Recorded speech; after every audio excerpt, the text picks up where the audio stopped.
Hello, my name's Annika Nielsen, and my TED Talk is Don't Forget About Yourself. So, after 8th grade graduation, as I looked ahead to high school, there was a dang, what do I do now actually matters moment in relation to trying to get into my ideal college. I started extremely optimistic, thinking of all the prestigious colleges I knew I could get into if I worked hard enough. So naturally, when ninth grade rolled around that corner, I enrolled myself into every single activity that I believed could help achieve this goal. It didn't matter what this extracurricular meant to me, it mattered what colleges would think when they see it.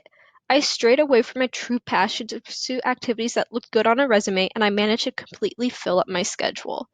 Recently, I got my letter mailed to me from my high school. The one I wrote to myself from freshman year. Inside, I saw statements like, "Have you got accepted into any Ivy Leagues?" And "Were you able to successfully join these clubs or activities?" It was sort of a shock to me that I ever thought that way about school. It made me realize how much I have changed for the better. We as high schoolers need to get out of this mindset that a prestigious colleges is all that matters, and that without certain extracurriculars, you can never achieve your dreams. This mindset and future I imagined for myself in ninth grade was not something that was healthy and would keep me happy throughout my high school experience.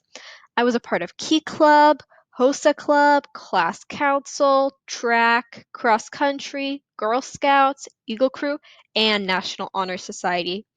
I feel like I may even be forgetting a few. Some nights I wouldn't get home until about 9 o'clock, and then I wouldn't be able to start my homework until about 10 o'clock when I should have been going to bed.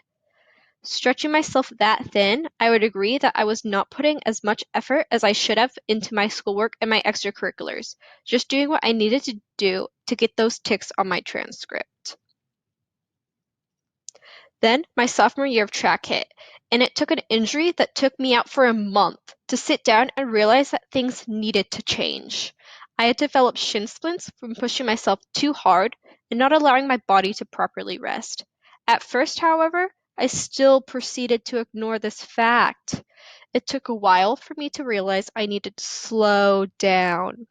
One day, my running group had gone out for a long run, and I was in so much pain. I had to run back early.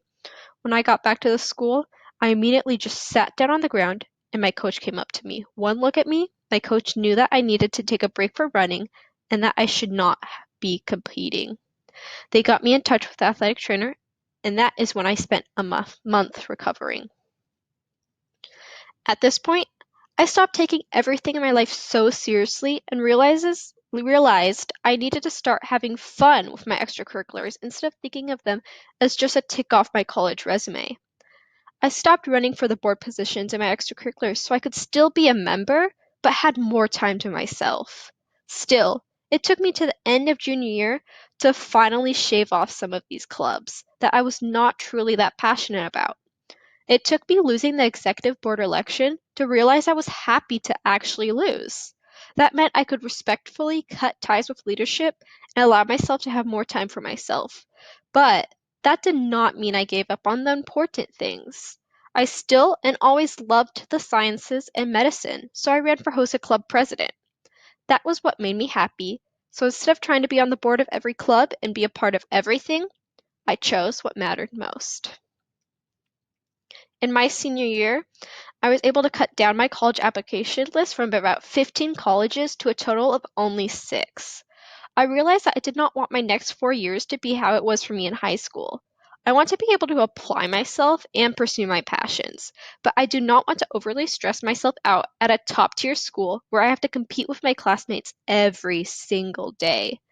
Also, knowing my dream is to head to medical school after I get my bachelor's in biology, I knew that I should pick a college and state to lessen the financial burden on myself to help with my stress levels. Now, as I look forward to university, where I chose Western Washington, I feel so much more excited and relaxed than I would be if I followed the footsteps of my 8th grade or ninth grade self. I applied to their honors program and their biology scholars program to give myself more opportunities at the college. Opportunities I want to pursue. The honors program gives me access to the advanced science classes I want to take, and the biology scholars program helps me unite with others with a similar dream to mine. Now, this This is what I want out of my college and my future. A quote that I now hold dear to me was spoken by Allie Washington, stating that by taking care of myself, I have so much more to offer the world than I do when I am running on empty. Now, this does not have to only apply for high schoolers and college students. This applies to every aspect of one's life. Do not overwork yourself at your job because you think it may lead to a promotion. Prioritize yourself first, and if you have the extra time, go for it. Do not spend your evenings away from your family working because those are the simple moments you're going to regret not being there for them. As we live in a new age of the coronavirus pandemic and social distancing, I look for the positives in quarantine. Being able to spend more time with my family before everything changes. When me and my siblings will all head to college and nothing will ever be this simple again. Now, this is the time to choose yourself. Thank you. That is the end of my TED Talk.